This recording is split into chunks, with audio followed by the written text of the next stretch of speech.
Quel est l'animal le plus fort? On pense tout de suite au lion, le roi des animaux. Mais bat-il vraiment un crocodile ou un éléphant? Je vais te briser tes os, je vais te boire ton sang. Pour le savoir, on a réuni les 8 animaux terrestres les plus dangereux pour les faire s'affronter dans un grand tournoi façon Dragon Ball. Lion, tigre, hippopotame, rhinocéros, qui sera le vainqueur? Hyène contre lion, qui est le roi de la savane? Dans le film Roi Lion, Mufasa affronte seul un groupe de hyènes. Il les domine, mais dans la vraie vie, ça aurait été un peu plus compliqué. Ça, on l'a vu en 1999 en Éthiopie, où ces animaux se sont livrés une grande guerre de plusieurs jours pour le contrôle d'un territoire. Tellement violent que l'armée a dû intervenir. D'après vous, comment ça s'est fini? Les hyènes ont une sale réputation, une sorte de chien vicieux, puant, bossu et charognard avec un rire démoniaque. En Afrique, pourtant, c'est un animal respecté. Il y a même une ville où elles cohabitent avec les humains. Dites-vous que ce sont de meilleures chasseuses que les lions. Vitesse de 60 km/h, très intelligentes, très endurantes. Elles sont capables de courser une gazelle pendant 15 bonnes minutes, à plusieurs, pour l'encercler, l'épuiser et l'achever. À l'inverse, le lion ne peut pas courir très longtemps. Il doit avancer discrètement, sans un bruit, en espérant attraper sa cible du premier coup. Mais ça rate souvent. Le principal atout de la hyène, c'est sa morsure. L'une des plus puissantes du règne animal, comparable à l'ours blanc. Le lion, lui, c'est 2 fois moins. Mais ses dents sont bien plus aiguisées, ce qui permet d'achever la proie pour la manger tranquillement. C'est pas le cas de la hyène, qui broie les os de sa victime pour la clouer au sol.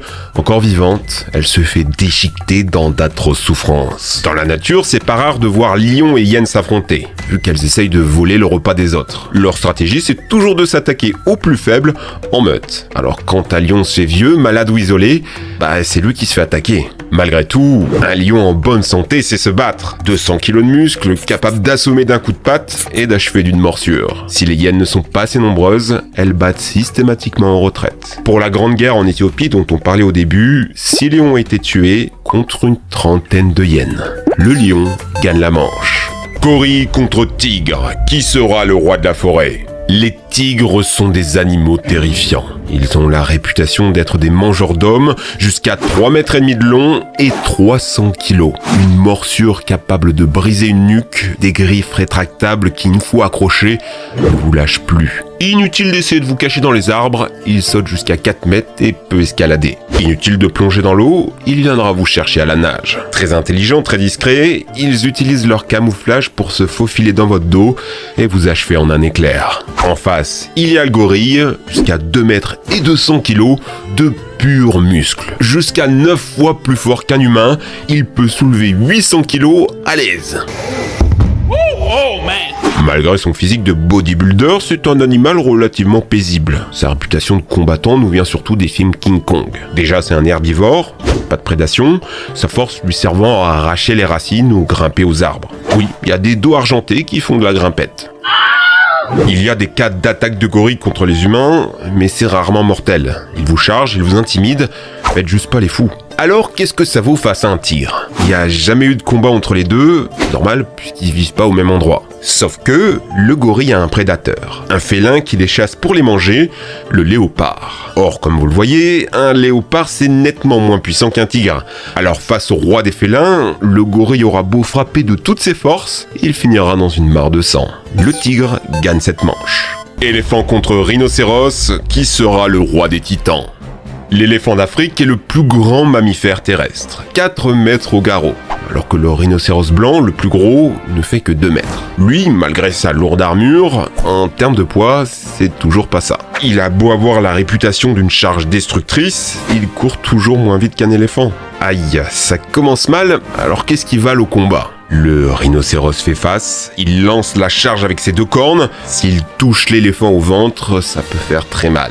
Mais encore faut-il qu'il le touche, et il a très mauvaise vue. De son côté, l'éléphant d'Afrique possède 2 défenses pour faire barrage. En plus, son véritable atout, c'est sa trompe. Plus de 150 000 muscles sur 2 mètres de long et 100 kilos. Les 2 doigts à son extrémité lui permettent carrément de balancer des projectiles. Les 2 animaux se livrent souvent à des démonstrations de force, mais les rencontres se terminent rarement dans le sang. Moins grand, moins fort, moins intelligent, handicapé par sa mauvaise vue et la courte portée de ses attaques, le rhinocéros finit souvent par fuir. Sans surprise, l'éléphant gagne la manche. Crocodile contre hippopotame. Qui sera le roi des rivières ? Matez-moi ce monstre préhistorique. Jusqu'à 6 mètres, nageant à 30 km/h, une morsure capable d'arracher un bras. Le gigantesque crocodile du Nil est probablement l'animal le plus craint des gnous et des zèbres qui veulent simplement s'abreuver. Et des humains aussi. Contrairement à sa réputation, il est généralement plutôt chill, sans les oiseaux leur picorer le fond de la gueule. Tout le contraire de l'hippopotame, qu'on imagine paisible alors que c'est un monstre. C'est juste l'animal le plus meurtrier d'Afrique. Presque 500 morts par an, broyés par cette mâchoire surpuissante. Regardez-moi ce truc, assez grande pour gober un adulte. Et ces quatre dents-là, 60 cm et tranchantes comme des lames de rasoir, qu'il aiguise continuellement en les faisant frotter les unes contre les autres. Il a beau être herbivore, il refuse de voir quiconque entrer dans son territoire. Je me souviens de cette vidéo terrifiante d'un bateau en pleine course, poursuivi par la bête. Tellement rapide. Jusqu'à 50 km/h sur terre, 30 dans l'eau. Le crocodile peut juste rien faire. Et sa mâchoire tranchante percera difficilement les 4 cm d'armure de l'hippopotame. Et puis matez-moi le frigo.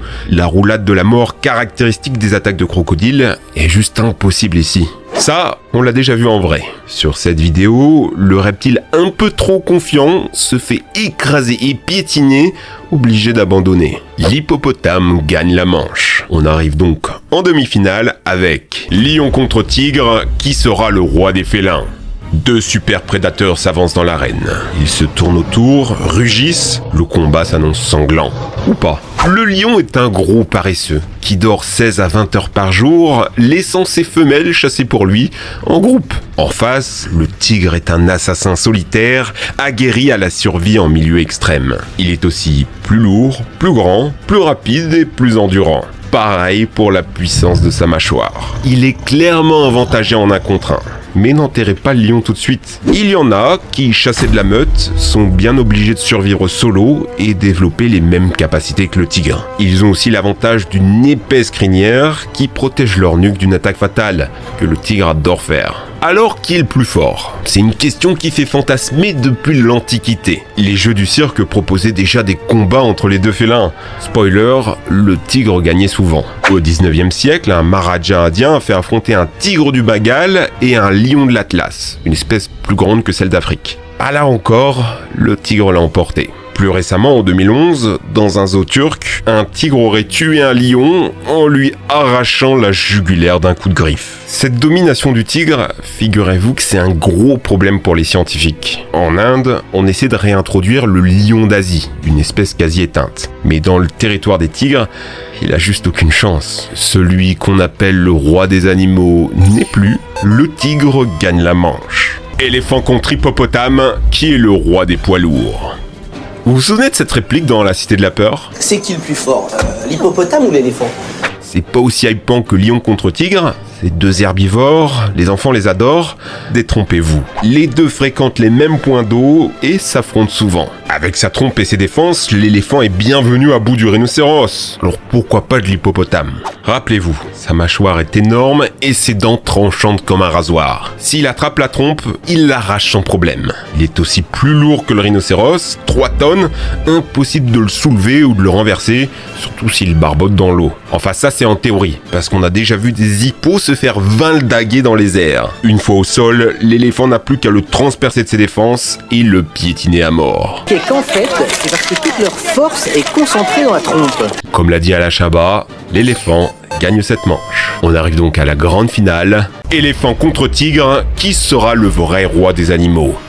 C'est l'ultime combat. Les deux adversaires ont vaincu tous ceux qui se dressaient sur leur route. L'éléphant d'Afrique sort exténué de son combat contre l'hippopotame. Il se fait donc remplacer par l'éléphant d'Asie. Il est beaucoup moins fort, pèse 2 tonnes de moins et mesure à peine 3 mètres de haut. Même ses oreilles et ses défenses sont plus petites. Il a pourtant un énorme avantage, l'habitude d'affronter le tigre. Car ces derniers chassent les éléphants. Plutôt les jeunes éléphantaux très vulnérables. Mais la maman est sur le qui-vive.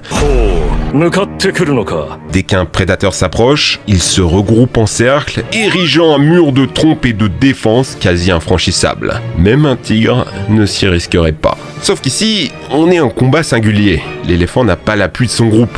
Certes, il est grand, mais le tigre peut sauter très haut, comme dans cette attaque où le mec se fait arracher la main. Le géant serait donc vaincu ?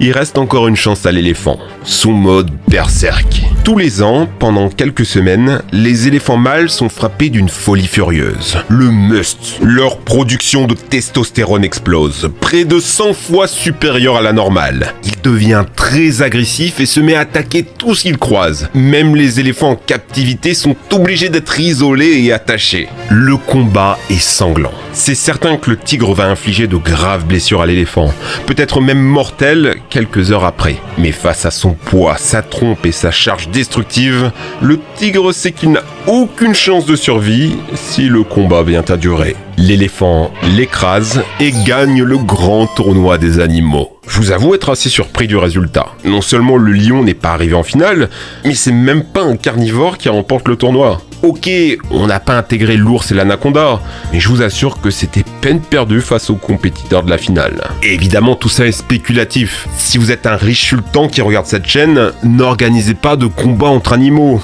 surtout qu'ils sont menacés d'extinction. Le roi des animaux étant bien sûr l'homme qui, par la technique, a soumis le monde à sa volonté. Un grand pouvoir exigeant de grandes responsabilités, c'est à nous de tous les protéger. J'espère que la vidéo vous a plu, n'oubliez pas de vous abonner.